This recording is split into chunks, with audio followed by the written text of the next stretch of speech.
வணக்கம், நான் உங்கள் அபிமான யோகாம்பால் சுந்தர்.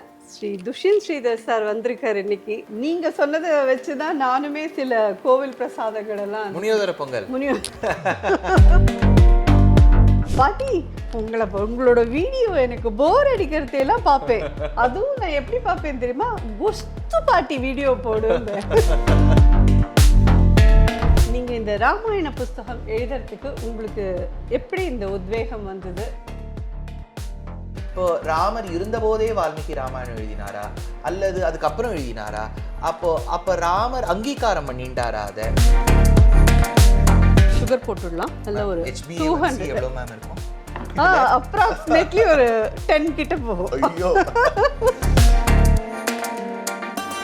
ஹனுமன் இலங்கையை எரித்தான். எப்படின்னா அன்னைக்கு திரிபுரத்தை சிவபெருமான் எரிச்சா மாதிரி. இப்போ நீங்க குங்குமப்பூக்கு சேர்த்திருக்கேன். குங்குமப்பூக்கு கலரும் உண்டு, ஒரு ஜென்ரல் ஒரு வாசனையும் உண்டு. இப்போ இன்னொரு வாசனை திரவியம் சேர்க்கலாம். அது ஏலக்காய் வாசனைக்கு மட்டும் கிடையாது, ஆசிடிட்டி. உங்களுக்கு சபரி கதாபாத்திரத்துல கொஞ்சம் சில ஃபால்ஸ் இன்ஃபர்மேஷன்லாம் இருக்குமா? என்னன்னா அவ எச்ச பண்ணி கொடுத்தா பழம் நல்லா இருக்கா, ஏனைய பழங்களை எடுத்து ஸ்லைஸ் பண்ணி காய வச்சு ட்ரை ஃப்ரூட்ஸா கொடுத்தா. வேடிக்கைக்கு சொல்லுவேன், அவாத பண்ணாத டிஷ்ஷஸ் எல்லாம் உங்கள்ட்ட பார்த்துட்டு ஒரு வேளை திருப்தி பட்டுக்கிறதோ என்னவோ.